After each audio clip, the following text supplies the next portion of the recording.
कहते हैं कि हम सब एक भगवान की कठपुतली हैं, जैसे वो नचाते हैं हम नाचते चले जाते हैं। तो जो हम कर्म करते हैं, चाहे वो अच्छे कर्म कर रहे हो या बुरे कर्म करते हैं, उसमें भी भगवान की इच्छा होगी जिससे हम वो कर्म कर रहे हैं। तो जब हम कोई बुरा कर्म करते हैं तो उसका दंड हमें क्यों मिलता है? मेरा ये प्रश्न है। कहते हैं ईश्वर की मर्जी के बिना पत्ता भी नहीं हिलता।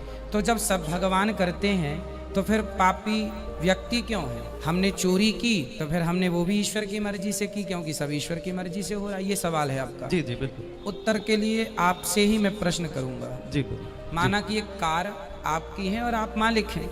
आपने एक ड्राइवर लगा रखा है। आपने गाड़ी एयरपोर्ट के लिए रवाना की, जा बेटा मेरे गेस्ट आ रहे हैं, जाओ एयरपोर्ट से लेके आओ।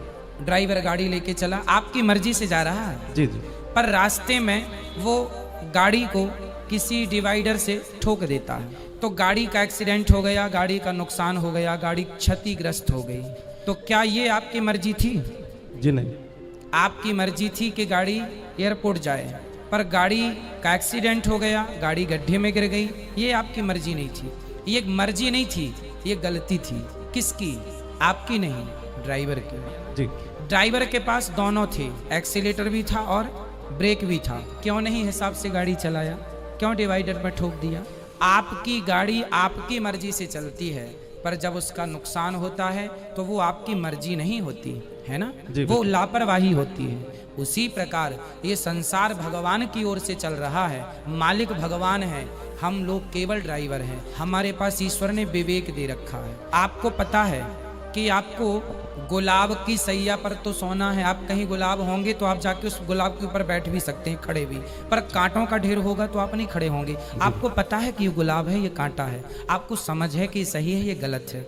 जब आपको समझ है तो आपने अपनी समझदारी से अपने मन को रोका क्यों नहीं गलत काम से? ईश्वर की मर्जी से संसार चल रहा है। आप और हम सबकी मर्जी में ईश्वर की मर्जी है, पर हम जो गलत निर्णय लेते हैं उसके लिए ईश्वर ने हमें स्वतंत्र, गाड़ी आपकी है, मालिक आप हैं, लेकिन ब्रेक एक्सीलेटर आपने ड्राइवर को सौंप रखा, भाई जहां जरूरत पड़े दबाते रहना। उसी प्रकार ईश्वर ने भी हमें बुद्धि देके स्वतंत्र कर दिया है कि जहां जरूरत पड़े वहां अपने हित में अहित में सोच लेना। आपको कहा जाए कुएं में गिर जाओ, आप नहीं गिरेंगे, आपको पता है गलत है। तो आपको स्वयं को ईश्वर ने इतनी पावर दे रखी है। उसी प्रकार संसार ईश्वर का है, संसार ईश्वर की मर्जी से चलता है, पर जब आप गलत करते हैं तो वो ईश्वर की मर्जी नहीं होती, वो आपके मन की गलती होती है। आपने अपने मन को नियंत्रित क्यों नहीं किया? ड्राइवर ने गाड़ी को क्यों नहीं नियंत्रित किया? अब नुकसान हुआ है तो वो ड्राइवर को भी चोट लगेगी, मालिक को चोट नहीं लगेगी। तो अपने अपने किए का दंड। अब आप गलत करें तो इसमें दोषी ईश्वर कैसे हो सकता है?